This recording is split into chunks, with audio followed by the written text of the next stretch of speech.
সাহেব তুমি আও, ঠিক না ঠিক? তাহলে যে চেয়ারম্যান মেম্বার এমপি মন্ত্রী আপনার গম মেরি খালে, রড মেরি খালে, ব্রিজ মেরি খালে, এতিমের সম্পদ ভাগিদি খালে, তার আপনি সিলেকশন করবেন, এই আমি ইমানদার খুঁজবেন না? যদি না খোঁজেন, সেই কারণে আল্লাহ রাব্বুল আলামিন বলেছেন তোমার ইসলাম ব্যতীত যত ইবাদত বন্দেগী আছে আমি সব বরবাদ করে দেব, তোমার একটা ইবাদত আমি আল্লাহ রাব্বুল আলামিন কবুল করব না। সম্মানিত হাজিরিন, এজন্য আমাদেরকে খুব খেয়াল রাখতে হবে যে আমাদের ইবাদতের ভিতরে সর্বদা যেটা আমরা ইবাদত কি মনে করে জানেন? ইবাদত মনে করি নামাজ, রোজা, হজ, যাকাত, মা বাবার খেদমত, ঠিক না ঠিক?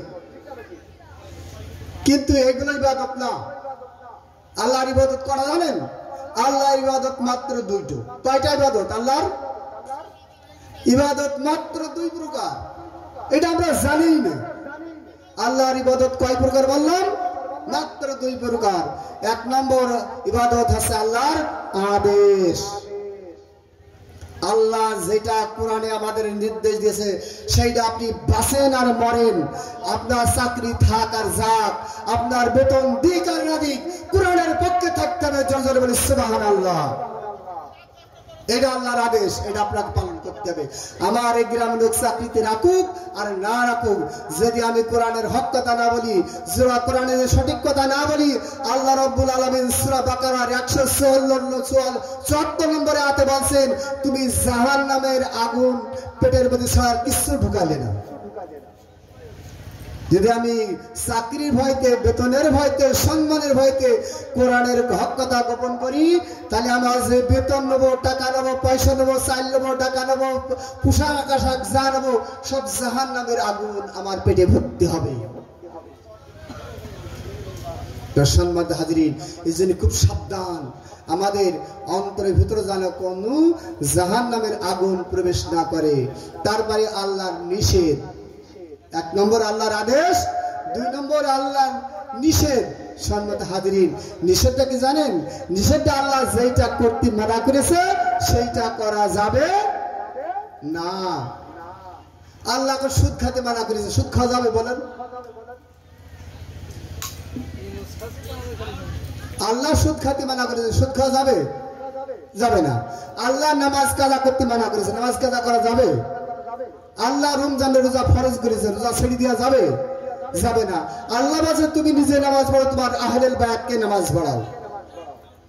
আর আমরা বলি ও বাপ, আমার তো 3-4-5টা ছেলে মেয়ে, যে আজকে তো মাঠে মেলা জোন হয়েছে, তা আমি তো নামাজ পড়বো। বাপ, তোমরা দুই ভাই জোনের সাথে কাজ করো আর আমি নামাজ পড়তে যাই। আমরা বাংলাদেশের মানুষ এমন, আমরা বাংলাদেশের মানুষ কেমন? ছেলেকে কি বলে?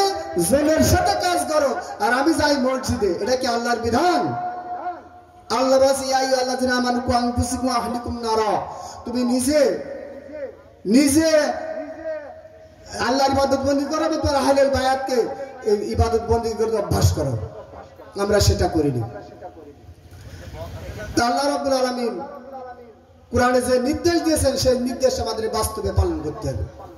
সম্মানিত হাজিরিন, আমাদেরকে খেয়াল রাখতে হবে কোন অবস্থায় যেন আমাদের আল্লাহর কোরআনের বিপক্ষে কোন অবস্থায় আমাদের অবস্থান না হয়ে যায়। যদি আমাদের অবস্থান হয়ে যায় তাহলে আমাদের বিপদের সম্মুখীন হতে হবে। আমি আপনাদের সামনে আর বেশিক্ষণ আলোচনা করবো না, দ্বিতীয় বক্তা এখনই চলে আসবে, আমি মাইক ছেড়ে দেবো। আর আমি কমিটি দলকে দ্রুত দ্বিতীয় বক্তা আনার জন্য বিশেষ অনুরোধ করছি ইনশাআল্লাহ। তো আমি এবার বলবো, একটু একটা ছড়া দিয়ে আমি অনুষ্ঠান শেষ করবো। আর আমি গ্রামবাসীর প্রতি দৃষ্টি আকর্ষণ করে বলছি যে আমরা এখনো মাহফিলে এসে বসতে পারিনি। এটা কিন্তু আমরা বুঝতে পারছি যে আমাদের নাজাতের ওসিলা কোনটা। আমাদের বাপ মা মারা গেছে, তাদের